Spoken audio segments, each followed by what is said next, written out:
So we got one more piece to mount to complete the protection package for the 1200, and that is the upper bars.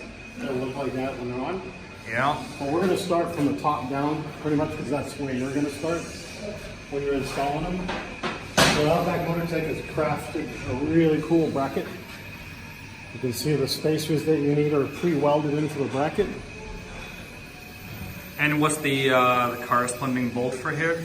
We got drop-in bolts, Which we'll also machine. Yep, and they're machined specifically by us. So when people talk about, sometimes they talk about the cost of our products being maybe a little above average.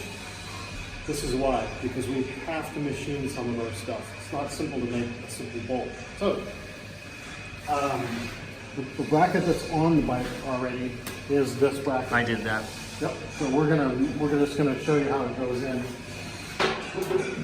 And you're gonna need to put your finger behind this piece of plastic. So you don't actually need to remove this beak cover. No. This will remain on. Yep. Just gotta put your finger in here. Yeah, you'll bend this back and pry it out just gently. It flexes enough. Yep. And you'll be able to drop the bolt in the corresponding bolt hole, which is under here. And I don't know if you can actually see it from the top, but it will become very obvious when you look from underneath. It's right down there. Yeah. And it just pops into place. Well, very important to mention that it goes into a counter part, right? Yep. So this will sit down in a corresponding hole in the frame. Also a hex slot. Yeah. So you want to make sure it's locked into place. Spin it a few times to make sure it's down, because if it's up, when you tighten it down, it'll be off and couldn't spin. So it'll sit right down in there. It's pretty simple.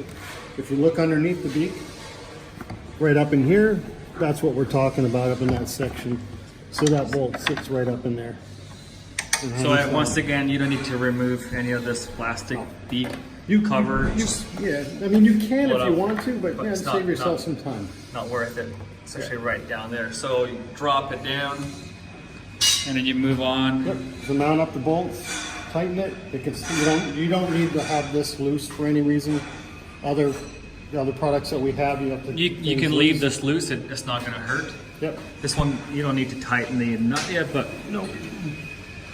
So then the second. We also have to mention that we designed this with the feature to be able to reinstall the OEM driving light and potentially pretty much anybody that has the same size pole. Yeah. I mean, and for this, we actually will supply a small spacer. So when it goes in between, plus the crash bars tabs, and plus the crash bars tabs, we'll show it to you later. It will line up perfectly. So that's the next stage that we're at. So we'll just go ahead and plus mount the it up. spacer, yeah. So that will be. Drop the spacer in place. Sure. So you can see just what we're doing right now. It's actually going to go on the inside. Spacer will go on the inside. It doesn't matter. It can go on the inside or outside. It's up to the user's preference. So we'll put it on the outside for the video. If you hold it against that. Helps to have 4 hands. Then just simply line up the hole. Or 3 plus holding the camera. Yeah.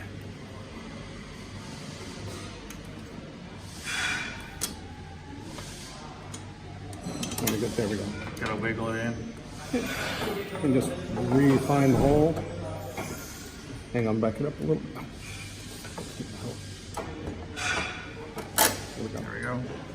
So that's pretty much it. And we're gonna slap a nut on it so it doesn't fall off. Also hand thread. Yep. Just spin it on. So you can see you've got enough angle to angle your lights. You obviously don't want them up in everybody's face, slightly down.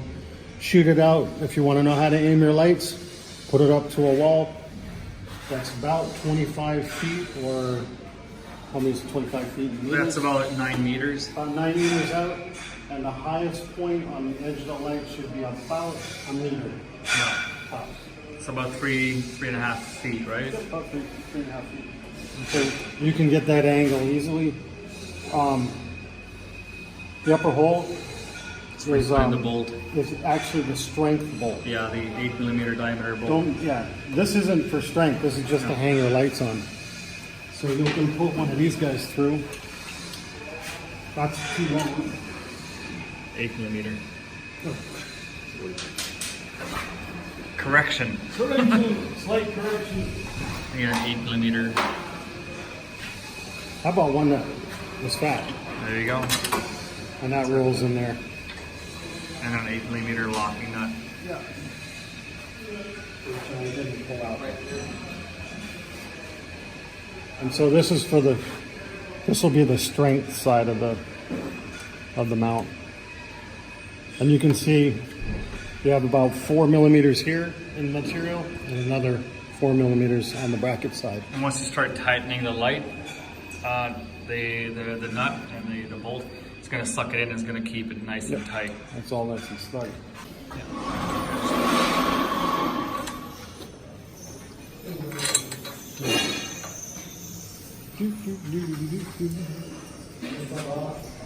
So technically, it should be like maybe one turn.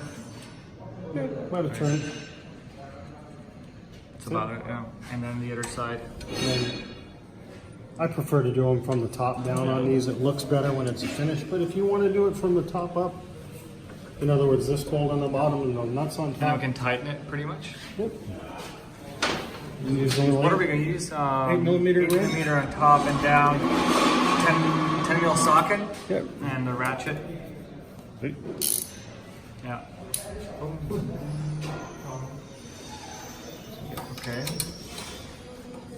And you don't want to go overboard on this. On one side, you got to do it evenly.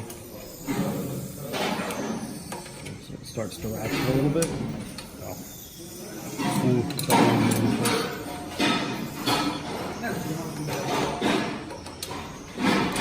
Okay.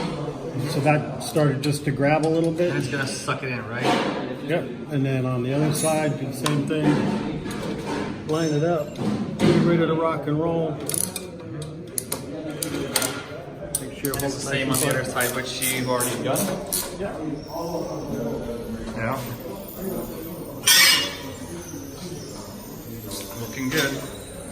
Real good. It helps if you use 2 sockets. Is there room for 2 sockets though? Yep, there is.